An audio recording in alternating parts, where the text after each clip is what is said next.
Welcome into the EMA Online pregame podcast. Mason Voth, Alec Bussey with you from EMA Online, where if you are not a subscriber, I should remind you that if you go over there right now and you sign up with Rivals 22, you can get a full year of your subscription for just $22, which is one heck of a deal because you can get all the information and notes and whatever else you want on the Wildcats and also interact on the premium message boards over there.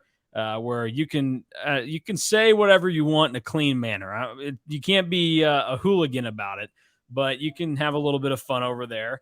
A lot of making fun of Nebraska lately, but good for the Huskers. They won on Friday to keep Alex Illini alive for their chance to play for a Big Ten championship. So hats off to them and everything going on there. But good reminder for anybody that is not subscribed to EMA Online. This is your best time to do it. $22 if you sign up with the code Rivals22 right now. It is KU week, the Sunflower Showdown. It is the final rite of passage for Alec covering K-State. He got to experience Harley Day earlier this season. He saw Farmageddon, and now he gets to experience the Sunflower Showdown, which this is the first time since 2009 that K-State will be playing a KU team that's above 500 in the Sunflower Showdown. So this is going to be a very unique one for you to experience. And I guess we'll start. What? That was funny. It's unique because really it's never that. It's like, yeah, we know who's going to win. I mean, seriously, like I've looked it up. I had the last time KU scored a touchdown first was 2012. That was surprisingly the year that K-State won the Big 12 last with Colin Klein, and they decimated KU the rest of the game. But similar weather conditions. It was rainy that day. Rain is in the forecast as of Friday night when we're taping this. There have been a couple times in this stretch that K-State has won 13 straight that KU has scored a field goal first and led 3-0. But the only time in this stretch that they, or the most recent time that they scored a touchdown first was 2012. Didn't mean much there. Do you have any guesses on who the head coach of KU was at that time? If you know your 2012? Yeah, 2012. Okay, so that would have been after Mangino. Because Mangino was fired after 2009 or so because of the player abuse allegations. Uh-huh. And then they had someone between Mangino and Weiss. Correct? Oh, see, you've already got it. It's Weiss. Turner Gill was in between. Yeah, Turner Gill was in between Mangino and Weiss, but he was not there as long. So that was Charlie Weiss. It was Charlie Weiss? Okay. Wow. Mm-hmm. What happened to Turner Gill? Yeah. Why do you only get like 2 years? Well, at that time, there were higher expectations for KU football, I guess. Yeah. I don't know if you read the you know how last year, like, the Athletic was doing this great series about, like, what happened at all these college football programs. Yes. They did one on KU football, and I thought it was an incredibly written story. Like, as someone who has no, like, interest or disdain or love or whatever for Kansas football, like, I had always kind of watched them and just laughed at how bad Kansas was because it was like a joke. Like, they could not have been worse at football. And I was reading it, I was like, wow, this is just nuts, like, how bad these hires went. And then because they had done so poorly with so many of them year over year over year that, like, they just had no money to hire a good coach. And yeah, it's fascinating. Turn it up. And now it finally looks like they have one. And they extended him through 2029, which, like, I personally think that's really exciting. Like, I think it's really cool that Kansas is at least having some positive momentum. I think it should add some juice to the rivalry. And I think every sports fan enjoys rivalries. Like, yeah, it's fun to beat down your rival. Like, I think Ohio State fans love that they've lost to Michigan, 2 times since the game in 2006, the game of the century when it was 1 versus 2. Mm-hmm. And, like, I'm sure K-State fans love that they've won 13 in a row against KU. But I think it would be a lot more fun if you came into the game every single year on both sides with a lot of juice and teams are both over 500. Both are playing for something that's meaningful. Like, that makes rivalry so much more fun when it's competitive because, as, like, cliche as it sounds, Mason, right? Like, it's not really a rivalry if one team dominates it every single year. Yeah, I mean, it's not as, like, entertaining and exciting of a rivalry, but I think it's still a rivalry nonetheless. But it certainly makes for better dramatics and a little bit more juice and energy when it's 2 competitive teams. And I will say this. I think once you get a streak like K-State has running right now that has gone to 13 games, it's going to be very, very, very, very painful whenever that loss comes to end the streak. It could be tomorrow on Saturday. It could be another 10 years from now. Who knows? But like that will make it more painful as opposed to like, just finished watching North Carolina and NC State play. And like, whatever, North Carolina football, who cares? But like against NC State, like that's a much more back and forth. They were talking about the last time they went to overtime was 2018 and NC State won that game. So like there's this familiarity that like what losing to these guys is like. Whereas there are a lot of people that are K-State fans and will be in that building tomorrow that have very little recollection of what losses to Kansas are like. Like for me, for example, I'm 24 years old. K-State has lost to KU 4 times in my lifetime, and only one of them has happened. Who's in 7th grade who's a K-State fan has never seen them lose. Exactly. Yes. I've got a brother that is a senior in high school, and I guarantee you he could not tell me anything about the 2008 K-State football team that lost to KU. It's the last team to lose to KU. And also only one of those losses was when Bill Snyder or Chris Kleiman was the head coach. So Ron Prince has 3 of those 4 losses. So even those, whatever, kind of throw them out the window. But it's a very odd deal. And you go back and look, and KU leads the all-time series. Trust me, the KU people do not want you to forget that.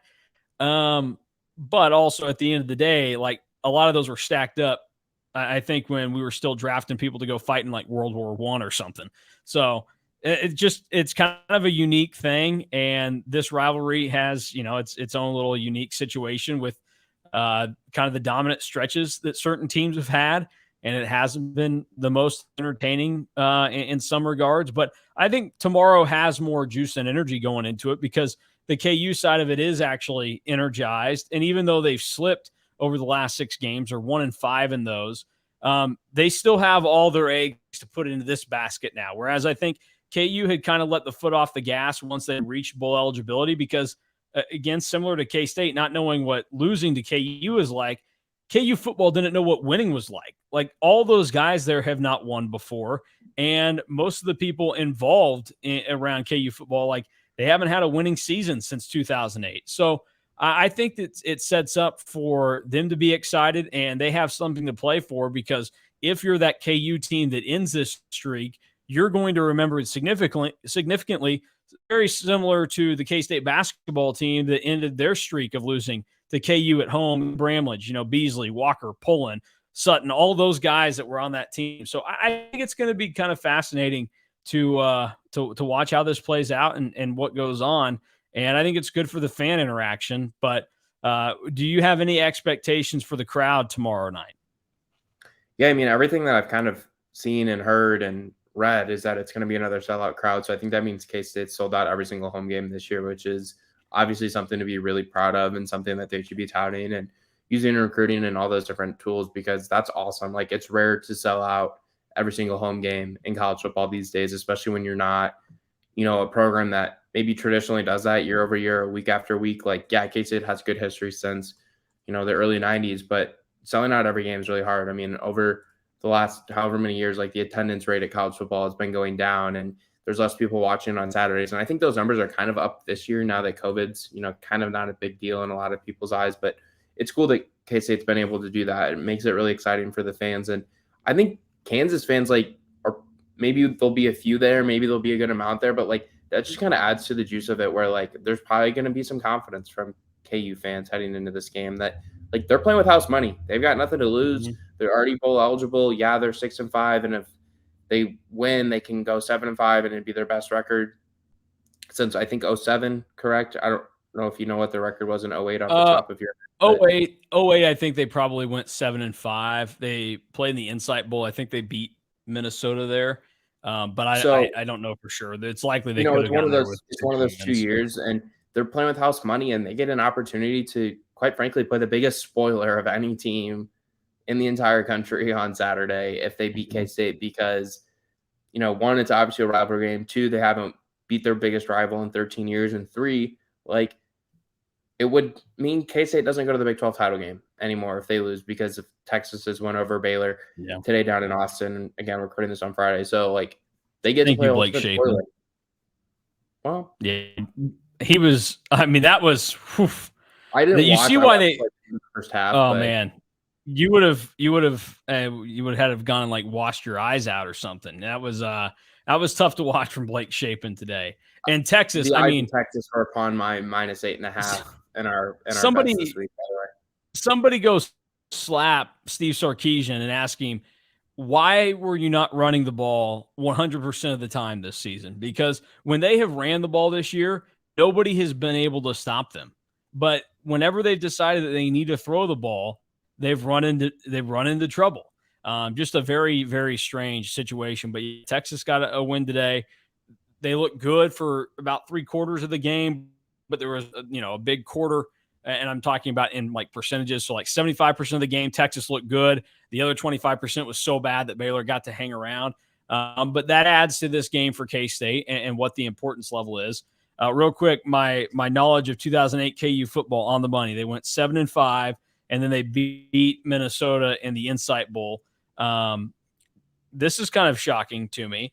The referee in that Insight Bowl was Matt Austin, the rules analyst for ESPN now. So there you go. In case anybody's curious about their rules officials on these college football broadcasts. Let's dive into some of the game stuff and expectations from that standpoint. KU got torched on the ground by Texas the last time out, and they've had 4 instances in conference play this year where teams have ran for over 200 yards against them.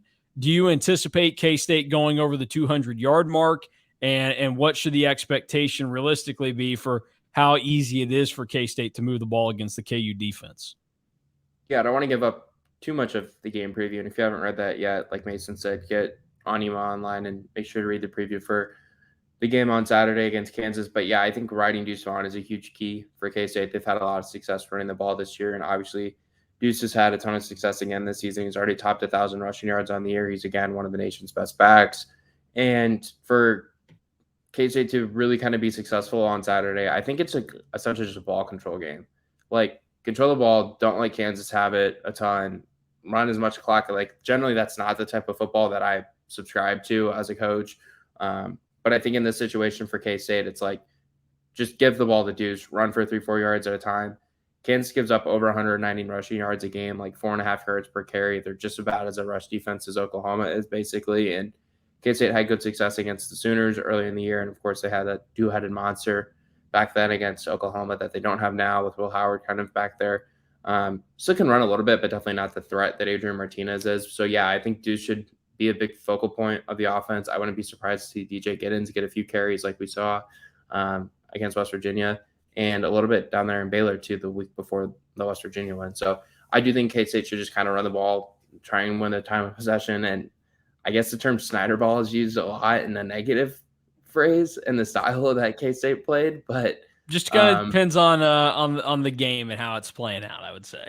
Yeah, so I guess you could, to modernize it, maybe Iowa-like, get an Iowa-like. Oh, no. I mean, Snyder ball, the offense was at least still good. So that, I mean, you don't want to go to Iowa's levels where you kill the clock and you suck on offense. So not like Snyder ball, okay, like Iowa-like, but not 2022 Iowa-like.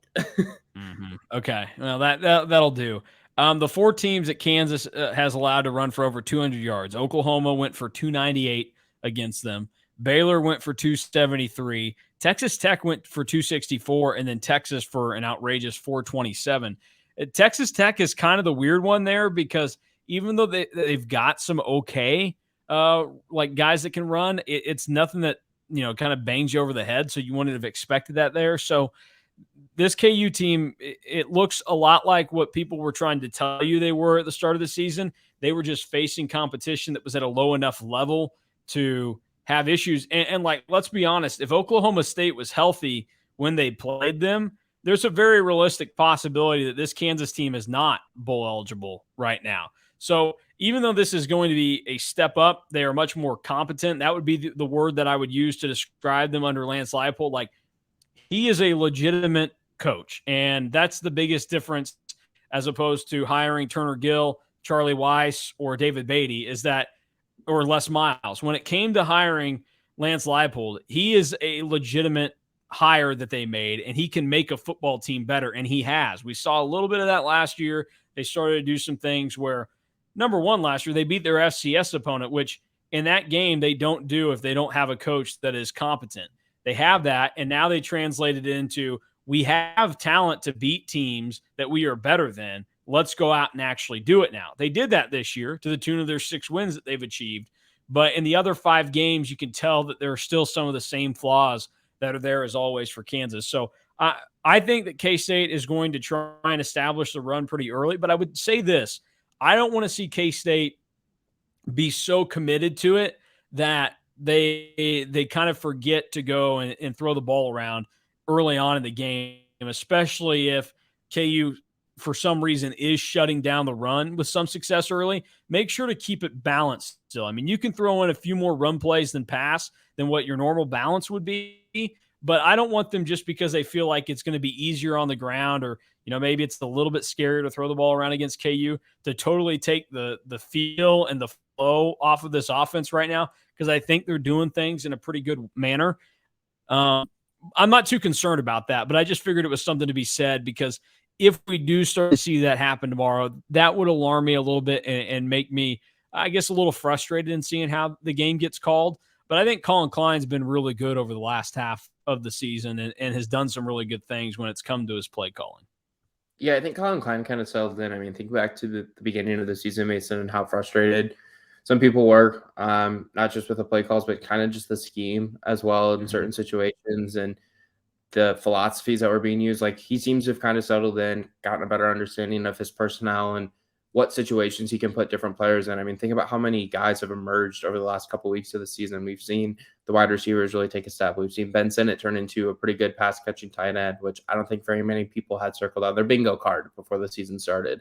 All those things kind of considered, I still think that you have to feel like K-State's offense has moved the ball pretty well through the air. And while you said like there is some rain in the forecast, like all those things kind of factor into how often you can throw the football. But I think you can throw the ball a similar way that you did against West Virginia, and have a good day through the air and get enough points and win this football game.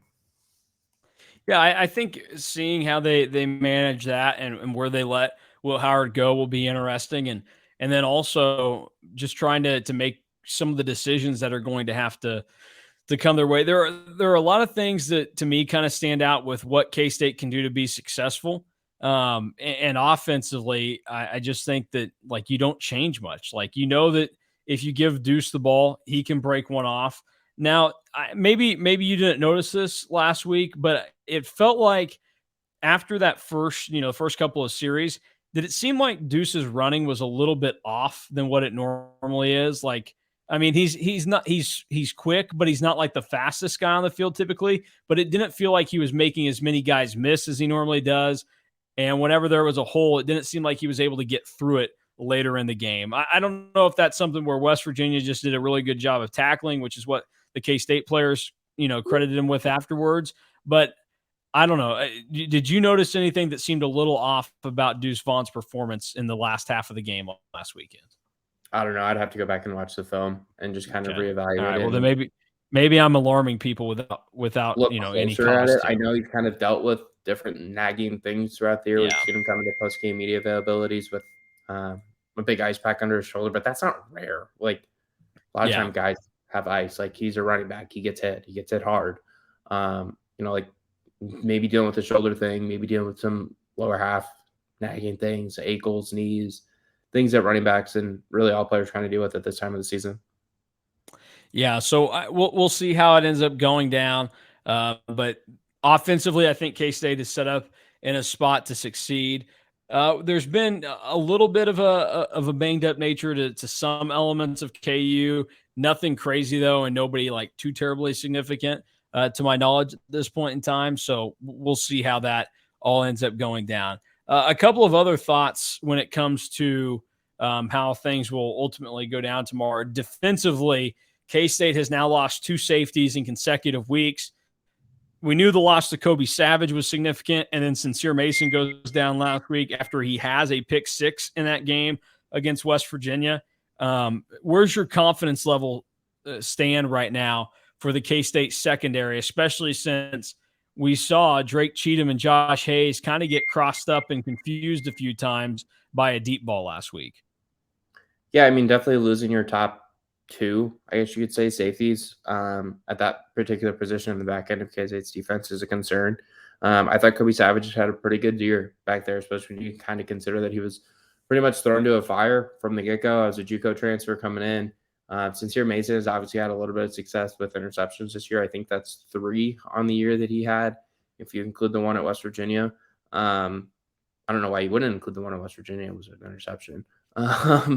But yeah, it's certainly concerning, especially when you kind of consider the fact that KU does have a little bit of a potent passing attack, but also because their rushing attack is so effective and both their quarterbacks, whether it's Jalen Daniels or Jason Bean, and I wouldn't be shocked to see both of them get some snaps on Saturday.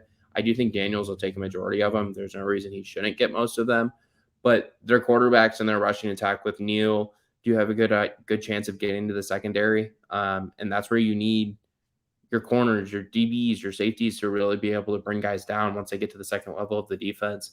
So there definitely is some concern on the back half of that. But then even looking forward another week, if K-State were to beat KU, they'd go to the Big 12 title game and play TCU, which is an offense that we obviously know has some big play explosive tendencies with Kendra Miller, obviously, as a running back. But more importantly, Quentin Johnson at receiver. And that's something I think you'd see TCU really trying to attack. Yeah, it's going to be fascinating. And I, mentioning Devin Neal there and how his running style will be able to impact how KU throws the ball. I mean, K-State's got to worry about him. KU's had, fortunately enough, some solid running backs over the last couple of years that they've had to really, still key in on and take seriously. But Devin Neal has gone to another level this year where he's in that category of guy that's knocking on the door. He and Richard Reese, I think, are up there with, waiting to go into the first tier of running backs where obviously Robinson, Miller, and Vaughn sit right now in the Big 12. So I think that's something to watch out for. How is K-State going to be able to shut down Devin Neal? Because, I mean, they've struggled against some of the top backs in the league at times this season. And I just think communication has slipped a little bit. And that's something that the players talked about was going to need to take a step forward once they lost Kobe Savage, was communication, and that they were all going to have to step it up in that department. I pointed it out a few times, but it still sticks in the back of my head. When Julius Brents was knocked out of the game against Texas for targeting, it seemed like it took K-State a long time to get organized and get things figured out. And so hopefully they're able to kind of get things stretched on that end. One of the other things to keep in mind in this game, and this is something that could set K-State apart and really give them a boost, is they have the best pass rush in the Big 12. Even though it feels like at times they haven't been able to get to the quarterback as much as you would want, they still lead the conference in sacks at 26 this season. I think they were tied with Baylor entering this week. That's a big deal. And KU is a team that has not given up a ton of sacks this season. I think KU quarterbacks have only been sacked 8 times this year. So I think it's going to be important to try and find a way to get back there and add that same level of pressure. And if K-State is getting to the quarterback tomorrow, that is a very good sign because, again, it has not happened very much this season to the Jayhawks. And on that end, Daniels and Bean have not thrown a ton of interceptions this season, but they do throw some very, very dangerous passes. So K-State leading the league in interceptions is a big deal. And I think those are two guys that, even though there's some talent there, it's very similar to kind of Blake Shape. And if you get him to where he's uncomfortable and he has to kind of flee but still throw the ball, you have the opportunity to force him to make some really bad decisions. And I do think that Daniels and Bean could be in that position. So I think that the pass rush is going to be paramount for K-State's defense tomorrow to really give them a leg up, make whoever's at quarterback uncomfortable for Kansas, and then you just hope that you have enough guys kind of up there that can plug the run and not give up too many big runs to Devin Neal. Yeah, I just think it's really important in terms of the defense finding success on Saturday, I think contain is really important for the K-State defensive line and the linebackers. When you watch a lot of Kansas this year, especially when they were having a lot of success early in the season, think about how many broken plays they were able to find success, or the quarterback got outside of the pocket on a read option and was able to turn it upfield for a gain of 10, 15, 20 yards, whatever it may have been. And if K-State's defensive line and their linebackers are able to keep Jalen Daniels or Jason Bean, however many snaps he plays on Saturday, in the pocket and forces them to kind of turn into a pocket quarterback, I do think the defense is going to have enough success, because I don't really think that plays into the strength of Kansas. And while their offensive line has been better this year, it's certainly not great. And like you said, K-State's defense has been really good in terms of getting in the backfield and getting a pass rush. Aside from a few games, obviously the Baylor game really kind of sticks out. And then Felix really hasn't had a great game in a while. I don't think he's had a tackle for loss in 3-4 weeks. I'd have to double check that. So I wouldn't be surprised if he had a really big game, because it's probably his last game at Bill Snyder Family Stadium on Saturday. Yeah, that's probably a good point, that won't see him again there, because the draft stock's still high on Felix, and we'll see what ends up going down there. A couple of other things to just note heading into this game and matchup wise that I think is going to be interesting. It seems like the K-State receivers since the game against Iowa State have continued to kind of go up, and up. But the one area that we haven't seen Malik Knowles do as much yet this year is in the kick return game. I don't think K-State has a kick return for a touchdown this season yet. They're running out of chances to do so. Do the Wildcats get a kick return for a touchdown against the Jayhawks this week? No, I'll always bet against the special teams touchdown in every game. Like if that line set at 0.5 in any football game, I am always taking the under. Other thing that I pose this question. What? Except maybe Iowa, because normally that includes defense. Normally it's like a 0.5 defense and special teams, and Iowa's defense scores touchdowns at a ridiculous rate. I posed this question and kind of just laid out what I would do in my what to watch for this week.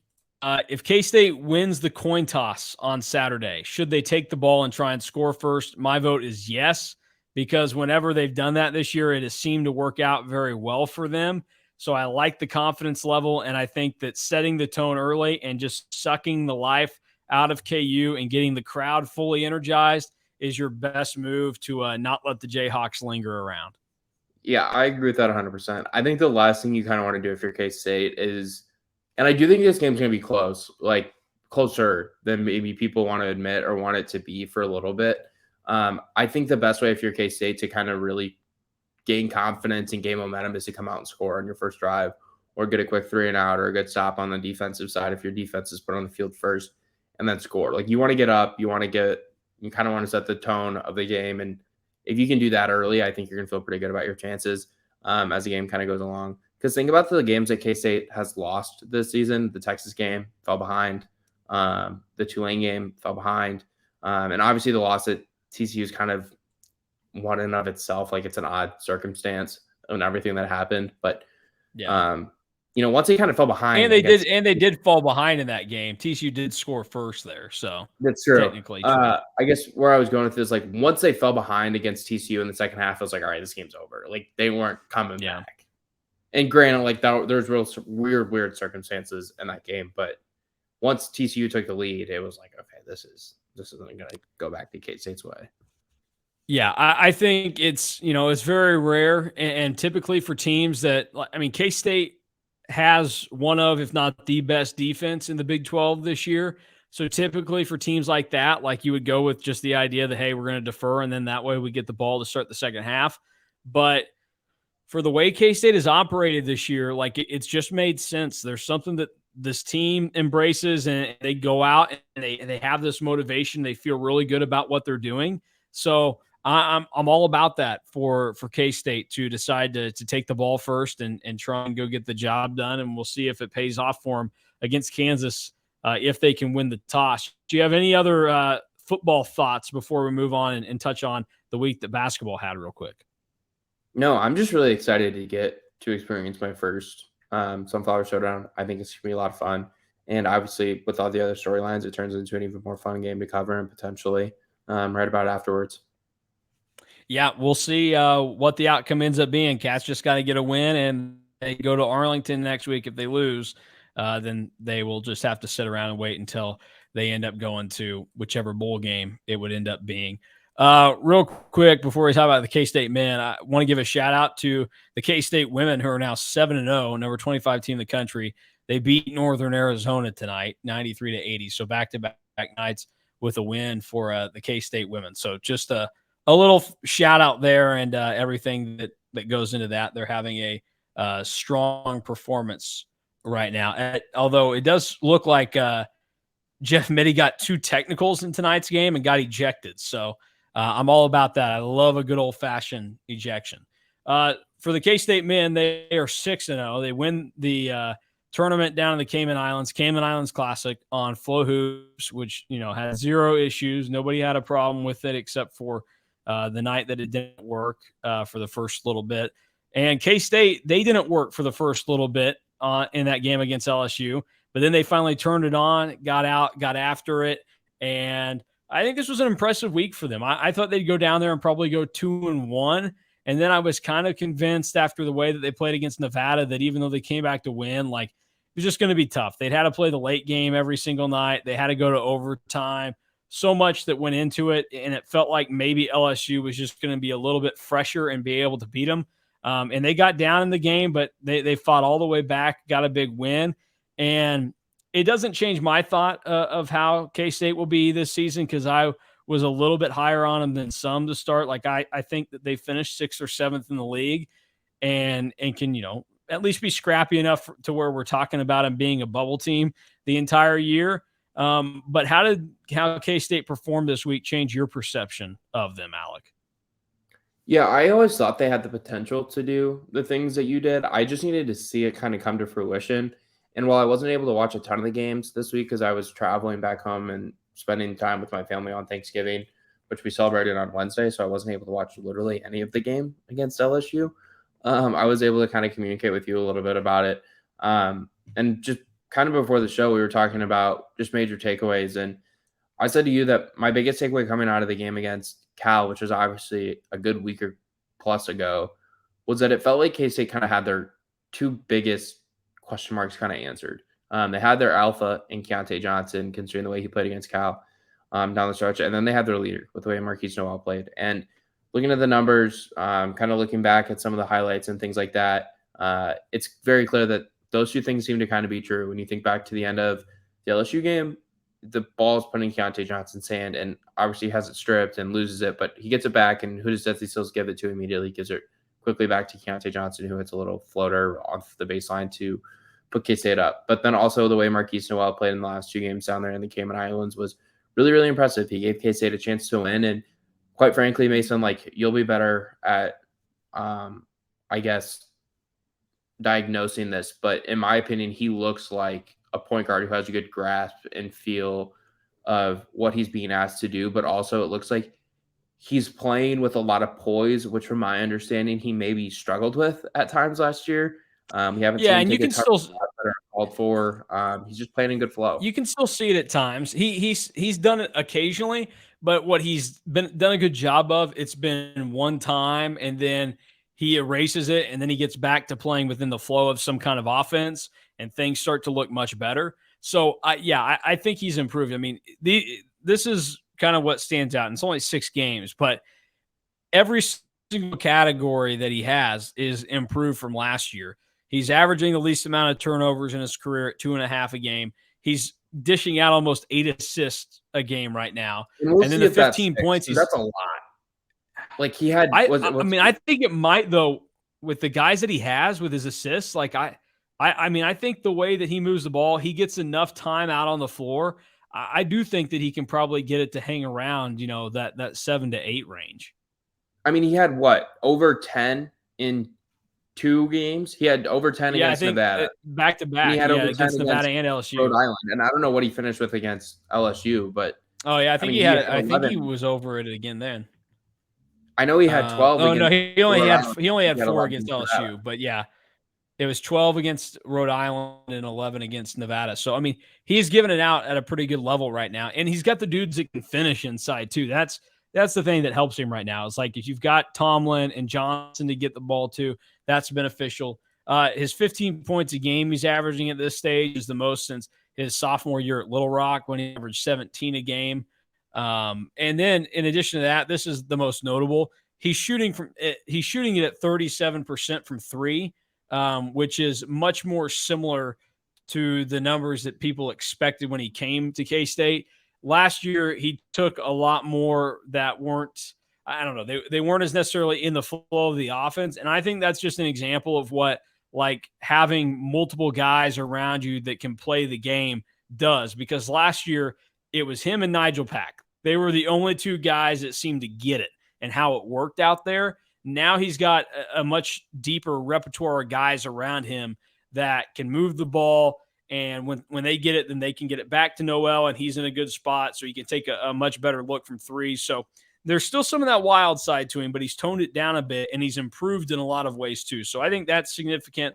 And then, I mean, Keontae Johnson is playing at a really good level right now. And I think it's impressive to see because he missed 2 years of basketball, and now he's back out on the floor, and he's playing, very similar to what people would have expected from him had he not missed all that time. So he's averaging almost 18 a game. He's shooting the ball well right now. He's attempting over 3 threes a game, and he's shooting 50% from three this season. So all a positive and very exciting to see what he's been able to do so far for K-State this year. And we'll see how much further it can take him. The other note I would say is it felt like against LSU, that was the first game that we saw Naquan Tomlin kind of have like a down game in some of these growing pains, which is something that people are just going to have to deal with. It's going to happen every once in a while through the first couple months of the season, but eventually I think he'll get that toned down and he'll learn how to be consistent at this level. But a very good week for K-State basketball, and they're sitting pretty at 6-0 right now. Yeah, and I'm really excited to see where things kind of go now that not that the rest of their schedule is super loaded, especially in the non-con, but it does pick up here a little bit, I guess you could say. The next game being at Butler, and Hinkle Fieldhouse isn't the most difficult place to play in. I said that incorrectly. It's not the easiest place to play in. Then they obviously have Wichita State, who's not great, but it's they're not playing as many directional schools at this point, right? Like they're playing more schools that people have heard of. Like they're not playing UTRGV, they're not playing a Kansas City Roos team. Like Rhode Island isn't great. Obviously, they've struggled out of the gate. They're under a first-year head coach. Like there's now things that you can kind of look at with the rest of their non-conference schedule where we might get a better understanding of what the ceiling or what the capabilities of this team are.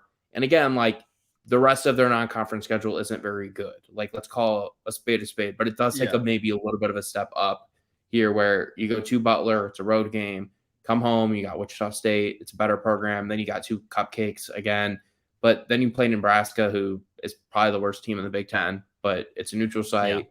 Like there's things that are kind of circling here where you can kind of say like, okay, the schedule is maybe getting a little bit tougher. Yeah, I think one of the things to just, point out is they're at least, outside of like UTRGV and Kansas City, and then they'll have a stretch where they play Abilene Christian, Incarnate Word, and Radford. But they have a lot of games on their schedule this year where it's at least, names that you've heard of, and on any given year, they could be a good team. So they're trying and they're getting pushed a little bit more. It's not like you've scheduled a bunch of like MEAC teams to come in, because K-State has had the schedules in the past where it's Savannah State, Maryland Eastern Shore, like all these teams that are just, you're able to kind of just pound through. Whereas they've got a schedule here where they found ways to challenge them. Like the game against Cal, I think was a really good game for them because it's an early road game for a bunch of guys that haven't experienced that. And you're playing a Power 5 opponent, but it's not like it's a difficult Power 5 opponent. But it's kind of one of those where you can get an idea.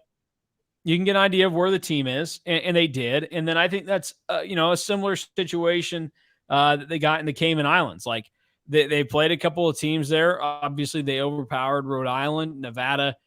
Weird game. They ended up pulling away in overtime, and then against LSU, like they had to fight through some adversity. It's day 3. You tired legs, tired everything because you'd gone to overtime the night before, and you've been playing the late games. But they found a way to fight through against an LSU team that I think is very similarly talented to K-State and built the same way since, Matt McMahon is kind of going into the same situation that Jerome Tang did. So I think, pretty highly of K-State right now and what they're doing. And, maybe they should beat Butler on Wednesday. Like they're better than Butler right now. Butler isn't very good this season. I'm sure like 3 years from now, Thad Matta will have them in a really good spot. They're not at this point. I think has more talent. I think they are better than them at this point in time.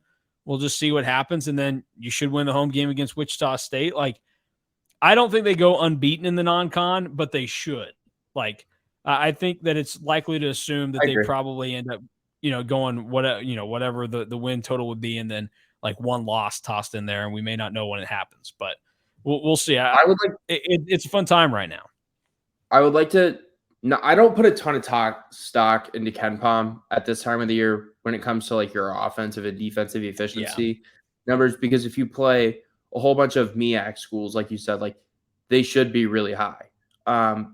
And I don't really know exactly how their strength of schedule thing is calculated. I don't know if it's only teams you've played at Ken Palm at this point. I imagine it is. But K-State's strength of schedule by Ken Palm right now is 200th in the country. So that kind of says a lot about who they've played at this point in the year. And LSU is actually still higher than K-State is in the Ken Palm. They're 43, where K-State's 54. But again, like, don't put too much stock into it. And then it kind of just further along your point here about how K-State probably should go undefeated in the non-conference. They're projected to win every game left in their non-conference schedule. They're only projected to win by one at Butler on Tuesday, but then they're projected to win by double figures in every game left in their non-conference schedule, except the Nebraska game, which they're still picked to win by over 7 points. So they should go undefeated in the non-conference. Now, will they? We don't know. Like, we'll have to see it play out. And at some point, like, you wonder if the complacency aspect of things maybe kind of factors into where they are. Like, coming back from the Cayman Islands after you get two pretty dramatic wins, like, it's hard to, like, human nature kind of leads you to be complacent at some point. And this is where we kind of understand where Jerome Tang's program's at. And like, this is culture building, and this is establishing what you are. And this is what makes the best programs in the country successful, and what makes it so difficult to have so much success over a long period of time in football or basketball, because the natural human tendency is to get complacent and look past the next game and maybe not put as much preparation into a game against Abilene Christian or Incarnate Word as you would a game against LSU. Like, those are all things that we're going to have to kind of see come together at this point in the next couple of weeks as we see K-State wrap up their non-conference schedule. Of course, that doesn't. Or I would put it this way. I mean, I think that this team at some point in the non-con might end up having their Tulane game, essentially like what K-State football had, where we saw what the problem was through the first two games for K-State this year, but they beat teams that they were better than, and they didn't have to really, they didn't have to face the problem head on. Then they lose 17-10 at home to Tulane, and you can't avoid the problem at that point. Like, it's right there in front of you. You have to address it. And it worked because Adrian Martinez was better from that point forward, and Colin Klein was better from that point forward. I think K-State basketball, as we have seen, they blew a lead that they got, to a substantial margin late in the game against Nevada and go to overtime. And then against LSU, like, they got behind and they came back and they survived. Like, they've had these games this year where they've had some things that just didn't really add up. And all of a sudden, like, there's a little bit of adversity, but they sneak it out in the end. So you get out of it. It's fine. You won a game. Like, it's great, whatever. Nobody's going to complain about a win.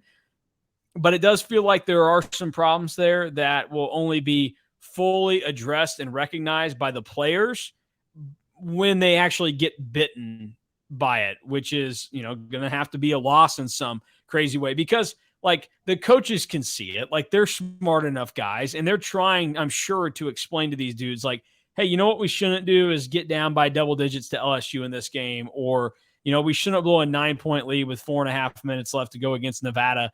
But the players like, yeah, you're right, we shouldn't do that. But nobody's really going to step it up until you make the change. Like, I've made this comparison before. Shout out to my brother that I already mentioned earlier. We were down visiting family earlier this year, and his wallet was sitting right there. I opened it up and I noticed that his driver's license was in there upside down.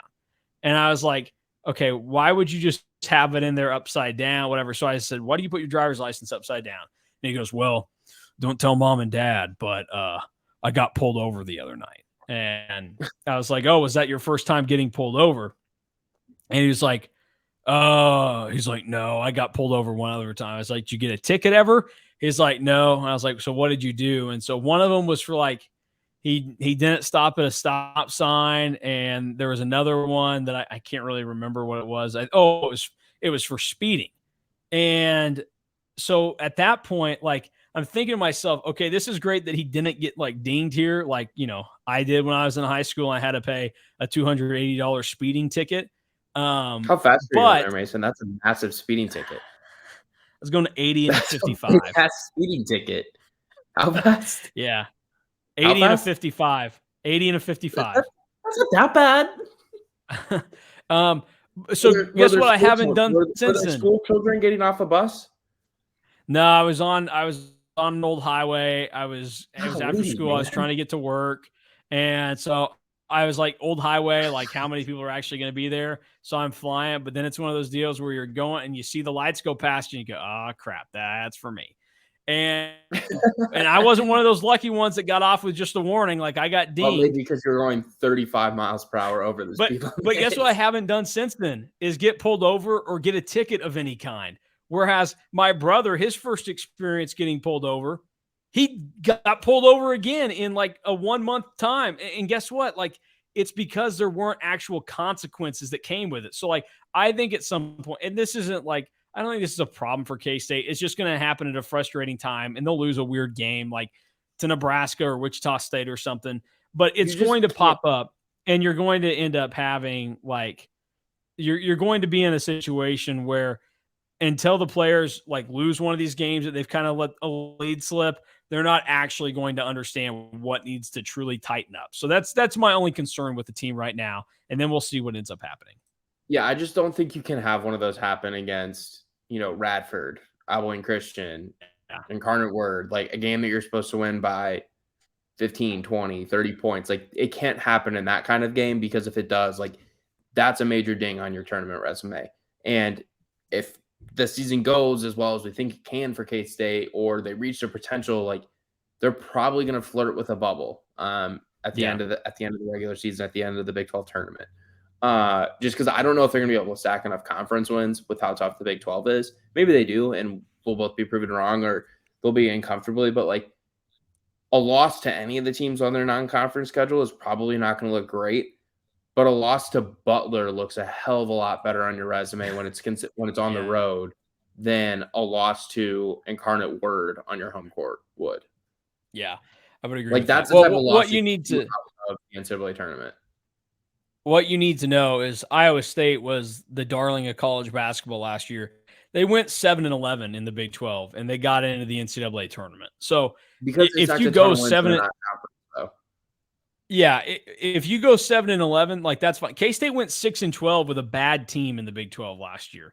Like that kind of shows you what you can do. So I mean, if K-State can get to 7-8 wins in the Big 12 this year, it just means they have to play a clean non-con. And that might be tough for a team that's still trying to learn how to do things together, but it's certainly not impossible. And it looks a lot more possible now with what we've seen after 6 games than what we would have assumed beforehand. Because like I said, start of the season, I didn't expect them to win every game of the Cayman Islands. And even going there last week, I did not anticipate that. So this team has surprised me a little bit from what I thought they could be. I'm probably more of an optimist than some. Like I went to school there, and yes, I would like to see them be successful. But honestly, like they have surprised me a little bit with how they've played, and that's even with me having a higher opinion on them than some. So I think they're in a good spot right now. We'll just have to see how it continues to go, and it'll be fun to watch this upcoming week with their road trip to Butler, which would be significant. Yeah, they have not won a game in the Big 12 Big East battle yet, so this would be the first one that they could get. All right. Good to know. Yeah, just another little thing for you to get in there. That will do it for our K-State talk real quick. You mentioned earlier you were already on the board with your success in our picks of taking Texas today. Gabe and I both took Baylor. So that means that you've closed the gap. You are now 2 back of Gabe. I did the math and this you morning. are 5 back of me. I did the math this morning. I realized I can pass Gabe if our 3 differences go, or I can at least tie him, maybe. If our 3 different picks go different ways. Like if they all fall my way. Can.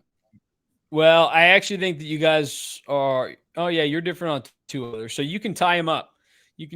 So we'll see how it ends up going down. Be fun to watch the football tomorrow. How do you anticipate West Virginia, Oklahoma State playing out real quick? Because I'm the only one taking West Virginia. I think both of these teams are really bad right now, but I think West Virginia can keep this game, maybe close enough. Because Spencer Sanders played last week, but that whole situation still seems really weird to me. Yeah, I think I picked Oklahoma State, but I didn't really love any of the lines this week in the Big 12 besides the K-State KU game. Like that was the only one I was like, oh yeah, that one's gonna hit. Oh wow! And watch that one hit. But I didn't really feel great about picking Texas, to be honest with you. I didn't really feel great about picking Oklahoma State. I guess I kind of felt pretty decent about picking Oklahoma against Texas Tech because Texas Tech's not going to be able to run the ball, and how teams have been able to beat Oklahoma this year is running the football. So, yeah, I guess I picked Oklahoma State, but I wouldn't be shocked to see West Virginia keep that close or potentially going to win. Iowa State, TCU. We know Iowa State has a fantastic defense. I mean, that defense is being wasted because if any other Iowa State team under Matt Campbell had that defense, they're probably the Big 12 champs. Instead, they're fighting to not finish in dead last in the league. How close does Iowa State keep this one for you? I mean, I know you picked TCU to cover, but like, is it we get into the fourth quarter and Iowa State's within a score, or you not convinced that TCU is going to mess around? Yeah, I don't think TCU messes around, but then again, TCU's messed around all season. True. They've come out with, the cover. Actually, I don't even know if I would say they've messed around all season. I just don't know if they're markedly better than a lot of teams in the Big 12 where they can blow teams out. Yeah. I think that's we'll see. I think there are a lot of fascinating games in the Big 12 tomorrow. I mean, there's nothing that like bangs you over the head, but it's going to be kind of one of those fun days that if you're a true Big 12 fan, like you're going to enjoy the games that get played one way or the other. So we'll see how it all turns out. K-State KU kickoff at 7:00 Saturday night on Fox. It might be raining. It'll be a sellout crowd, and the Wildcats are looking to clinch a spot in the Big 12 title game and also win their 14th straight against Kansas and continue their dominance in this series. So that'll do it for Alec and I. Everybody enjoy the rest of their weekends, and I'm sure a lot of you will be seen at the stadium on Saturday night.